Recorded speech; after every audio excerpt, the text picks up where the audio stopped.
What's up, Pllana Nation, and welcome back to another video. And today we're going over 10 WWE wrestling gimmicks that never happened. And without further ado, let's get straight on the video with number 10, Deaf Mute Edge. As we all know, Edge found tons of success during the Attitude Era with his best friend Christian. They won many tag team championships while they were a tag team. Once they split, Edge was going to be given a huge push as we saw him win the 2001 King of the Ring. Unfortunately, backstage officials didn't think he was too good on the microphone during his promos. Therefore, Vince Russo thought he came up with one of the greatest solutions. He wanted to make Edge deaf and mute, meaning he couldn't talk or hear anything. He even went as far as pitching the idea that he should write poems as well. People do believe this pitch was also a result of Edge rejecting another idea from Russo. Number 9, the Female Shield. Roman Reigns, Seth Rollins, and Dean Ambrose formed the Shield, which turned out to be one of the most successful groups of all time. WWE noticed how great that turned out, which led them to think about a possible female Shield group who would dominate the women's division. The team would be made up of Summer Rae, Paige, and Anya. The three actually ended up recording a test taping, but the group never made an actual appearance at a live event or anything, and the whole idea was scrapped. Number 8, Hairdresser Kalisto. When Kalisto made his debut on the main roster, he was slated to have one truly goofy and weird gimmick. He was originally supposed to take off his mask to be revealed as a gay hairdresser with The Miz in a segment. Kalisto even recorded some test promos down in NXT with this gimmick, which people have admitted to being really funny and entertaining. WWE decided to just pair him with Sin Cara as the Lucha Dragons instead, and we have yet to see that gimmick. Maybe now would be a good time to try that because he is getting really stale. Number 7, Space Core Holly.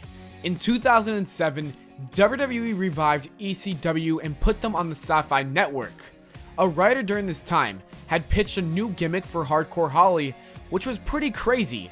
The idea was that Hardcore Holly traveled to space, which would lead to a return to the company with an astronaut attire.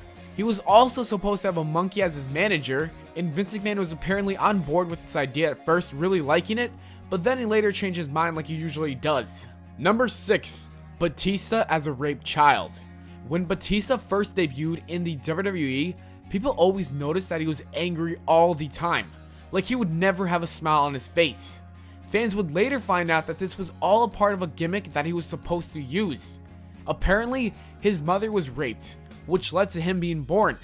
Batista's anger came out from the terrible thing his father did to his mom. WWE Creative decided that last second this may not be the greatest idea and pretty much canceled it. Imagine how Batista's career would have turned out if he went through with this rape child gimmick. Number 5, Frozen Nazi Heidenreich. I personally think this is the most absolute insane gimmick that Creative has ever thought of. Anyways, be ready to be completely confused. So Heidenreich was supposed to be a Nazi from the 1940s who had been frozen. Then Paul Heyman, who let's not forget is Jewish, unfreezes him and becomes his manager. Heidenreich would have done the salute as well as the whole march in his entrance. When WWE Creative informed Vince McMahon with this idea, he was utterly shocked and didn't even know what to say. He literally got up from his seat and walked out of the room, and I assumed that was his way of telling Creative to go back to the drawing board and think of a new idea. Number 4, Melina as a man. In 2006, Melina was the manager of the tag team known as M&M, which consisted of Joey Mercury and Johnny Nitro. M&M were the tag team champions at this time and was set to face Rey Mysterio and Batista for the tag team titles. Melina attempted to seduce Batista into canceling the match. WWE Creative wanted Melina to actually go through with the storyline, for Melina to later reveal that she was actually a man. Surprisingly, Stephanie McMahon stopped the whole thing because she thought this would have been career suicide for both Batista and Melina. Number 3, Undertaker as Gobbledygooker. Undertaker made his famous debut at the 1990 Survivor Series pay-per-view. But did you know that Undertaker is very close to being a turkey that night rather than the dead man we all know and love today? WWE Creative during the time thought it would be hilarious for the Gobbledygooker to be 7 feet tall coming out of that egg.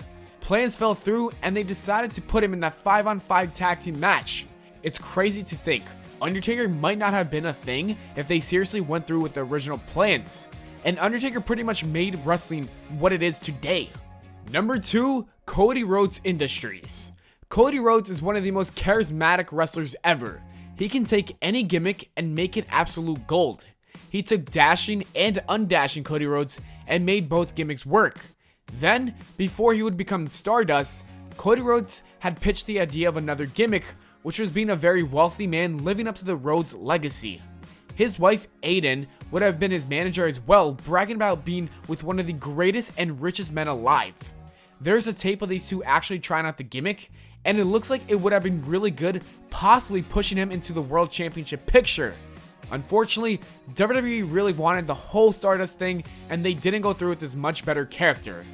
Fast forward a little later, and Cody Rhodes left the company. And I don't blame him. He had way too many good ideas that were being wasted and unused. And number 1, Dean Ambrose and AJ Lee. When Dean Ambrose was still down in developmental, the creative team were coming up with some ways for him to debut. At first, he was supposed to attack Mick Foley after some Twitter arguments, which would lead to a hardcore match at SummerSlam. But, due to injuries, Mick Foley was not able to compete in that match if it were to ever happen. Then, they had a Plan B option, which was another great idea that involved Dean Ambrose and AJ Lee escaping from a mental facility together, becoming the next Bonnie and Clyde running wild in WWE programming. I think this would have been amazing to see. Who knows how both careers would have become. I truly hope we do see this in the future with another woman because it sounds too good to never use. Maybe even Dean Ambrose and Renee Young.